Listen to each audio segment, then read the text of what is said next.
por lo que es probable que más adelante Enlil contraatacara y realizara una bifurcación de linajes, una línea de humanos híbridos con pura genética reptiliana Anunnaki, que se regiría por la frialdad y la crueldad, seres sin alma, para que le sirvieran.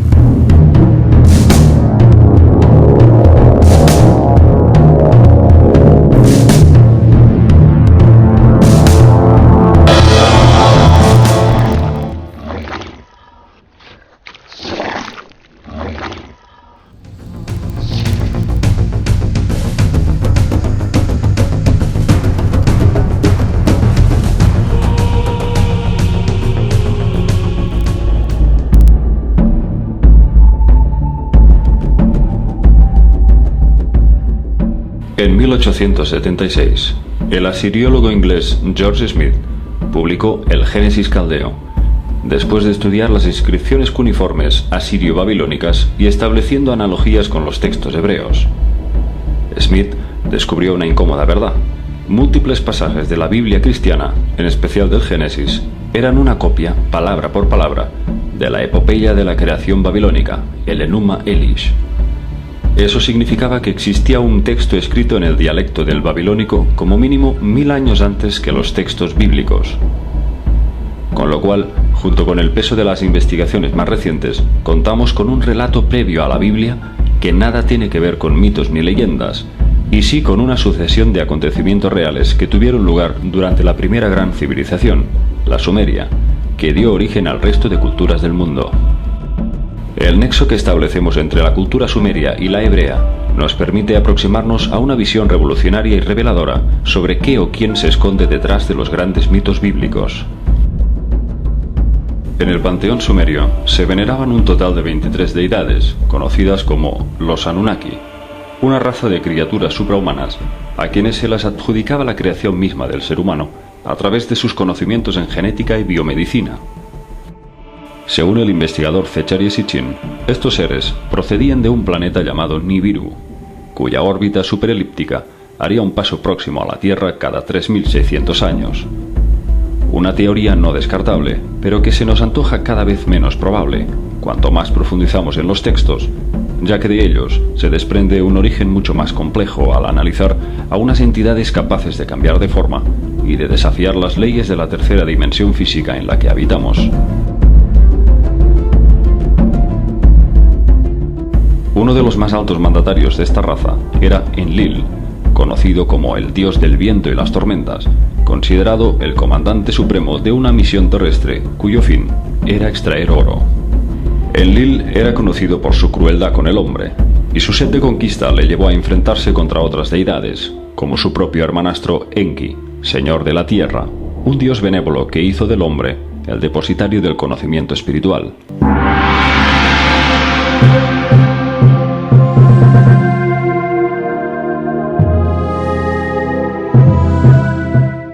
En textos sumerios se dice que Enki fue el padre de la humanidad, lo que hoy se podría entender como un genetista que hibridó sus genes Anunnaki con los homínidos neandertalensis, fruto de lo cual emergiría el Homo sapiens.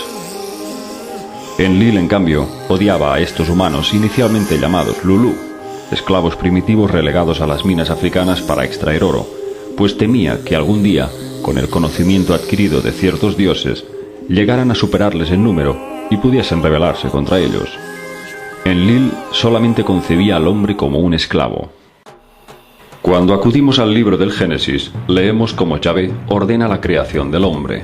Hagamos al hombre a nuestra imagen conforme a nuestra semejanza, y tenga dominio sobre los peces del mar, las aves del cielo, el ganado, y en toda la tierra y sobre todo animal que se desplaza sobre la tierra. Pero a Yahvé se le escapa un detalle. Habla en plural. Más aún, en la Biblia aparece constantemente la palabra cananea Elohim, que los hebreos utilizaron para designar Dios en plural, dioses, aunque también se traduce como poderosos. El profeta Ezequiel utilizaba el equivalente singular con la expresión Eloah, para designar a un dios concreto, pero en general, Elohim se traduce como dioses. En la Biblia siempre se da a entender que no hay un solo Dios, sino varios, o cuanto menos, Yahvé parece contar con otras entidades que están a su servicio. Efectivamente, en los textos sumerios se relata que Adán fue el resultado de una fertilización in vitro. Los diseñadores genéticos fueron los dioses Enki, su hermanastra Ninhursag y Ningishida. Los tres tomaron el óvulo de una hembra neandertalensis, lo fertilizaron con su esperma y lo reimplantaron en el útero de Ninhursag, una diosa conocida como Mammi, la diosa madre de la humanidad.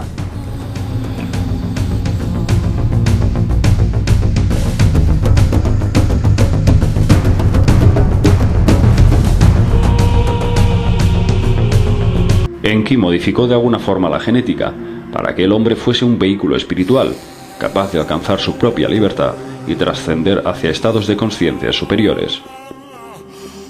Por lo que es probable que más adelante, Enlil contraatacara y realizara una bifurcación de linajes, una línea de humanos híbridos con pura genética reptiliana Anunnaki, que se regiría por la frialdad y la crueldad, seres sin alma, para que le sirvieran.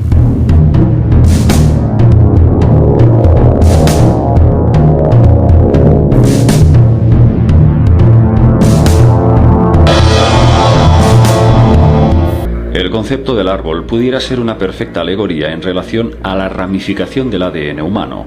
De hecho, en estos grabados sumerios podemos apreciar las detalladas similitudes que guarda un árbol con la cadena del ADN.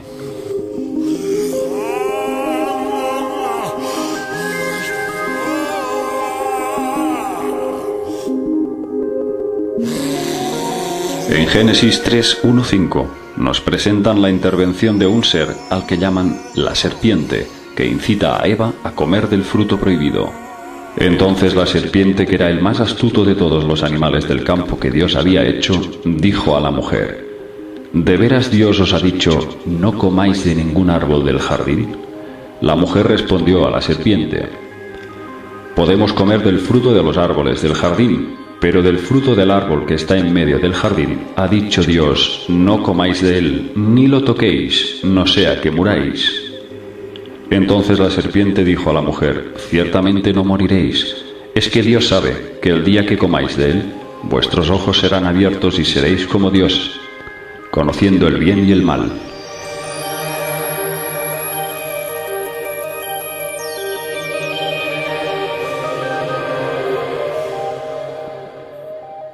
Casi con las mismas palabras, en Jubileos 3:17-19 aparece el mismo relato, pero al final del mismo aparece un matiz.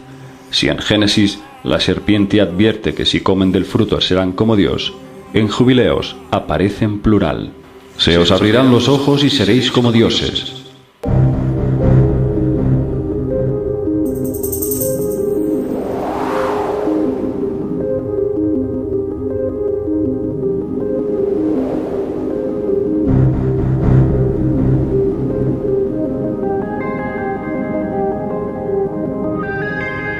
En Génesis se insiste una y otra vez sobre la preocupación de los dioses en que el hombre pudiera llegar a adquirir conocimiento, y más allá de eso, quizás la vida eterna.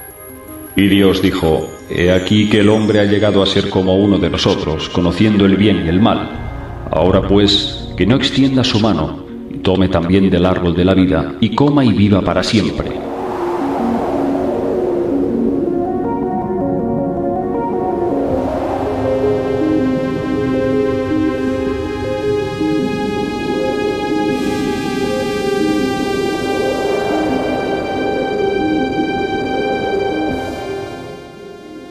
Aquí tenemos pues el detalle de dos árboles diferentes: el árbol de la vida, cuyos frutos otorgan la vida eterna, y el árbol del conocimiento, que otorgaría a Adán y Eva una mayor expansión de su consciencia e inteligencia. El árbol del conocimiento también podría interpretarse como un suplemento genético que se adosa al ADN humano para hacerle fértil en la reproducción sexual. De hecho, los expertos creen que la interpretación correcta de lo que sucedió fue que la serpiente introdujo en el ADN de Adán y Eva una reprogramación de los cromosomas que les faltaban para procrear, el XY del hombre y el XX de la mujer.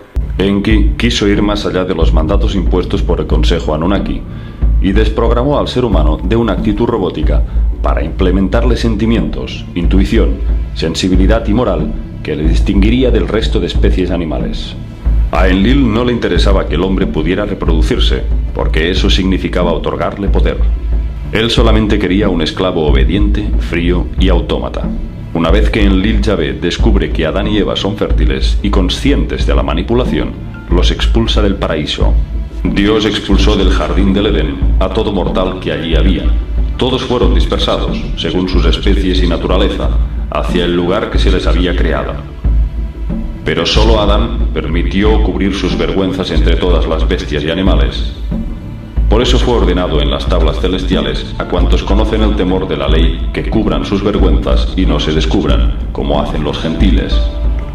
A primeros del cuarto mes salieron Adán y su mujer del jardín del Edén y moraron en la tierra de Elda, su país de origen. En los textos se mencionan constantemente a unas misteriosas tablas celestiales, que en los textos sumerios son llamadas tablas del destino. ¿Cuál era la función de dichos objetos?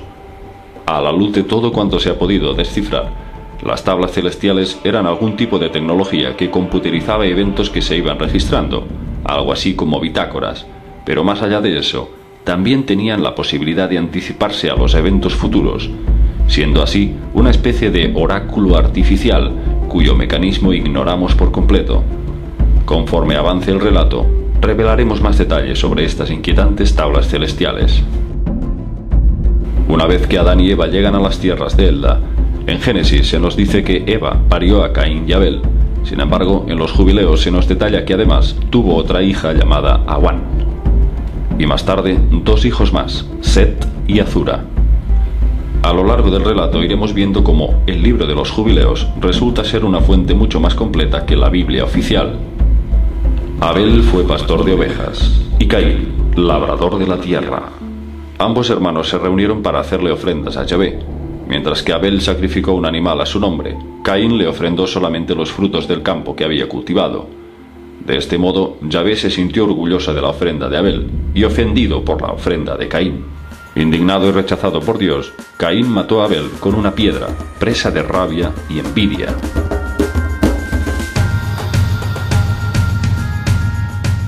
Yahvé preguntó a Caín: ¿dónde está tu hermano? Respondió: no lo sé. ¿Soy acaso el guardián de mi hermano?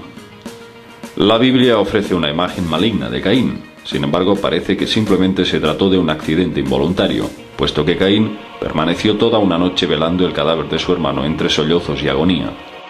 Yahvé utilizó la muerte de Abel para incriminar a Caín, limpiando así su imagen como Dios justo, una imagen que, como veremos, dista mucho de ser precisamente justa. A comienzos del tercer jubileo, Caín mató a Abel, porque Dios aceptaba la ofrenda de sus manos, pero no su sacrificio. Lo mató en el campo y su sangre clamó de la tierra al cielo, quejándose por el muerto. El Señor reprendió a Caín a causa de Abel, por haberlo matado. Lo hizo errante sobre la tierra a causa de la sangre de su hermano y lo maldijo.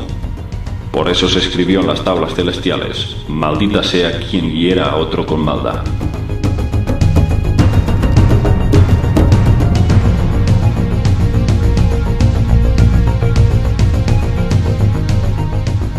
En Génesis 4:10 leemos: en adelante serás maldito, cuando cultives la tierra no te dará frutos, andarás errante y fugitivo sobre la tierra.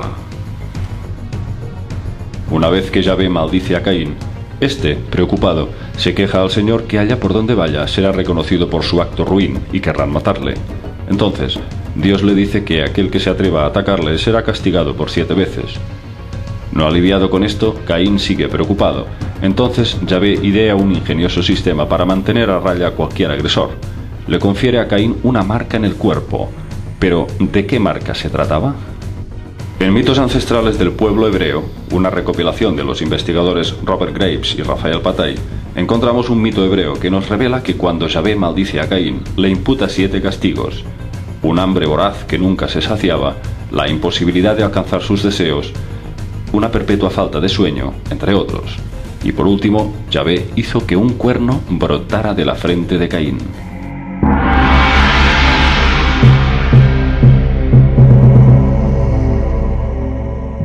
Según las palabras del experto en Biblia, David Kanga, yo sospecho que este cuerno en la frente de Caín era la marca o señal que, al hacerlo lucir semejante a los creadores, lo protegería del ataque de cualquier ser.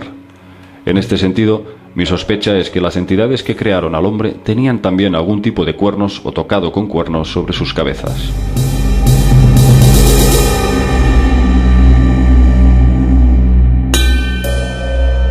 A continuación partió Caín hacia la tierra de Nod, al oriente del Edén. En el Génesis se nos dice que Caín conoce a una mujer que le da hijos, pero la línea de descendencia más fiable por ahora apunta a que el siguiente personaje bíblico más importante, Enoc, procedería no de Caín, sino de su hermano Set. Enoc fue el primer hombre instruido en las artes de la escritura, la astronomía, la astrología y además el primer hombre que fue llevado a los cielos para reunirse directamente con Yahvé.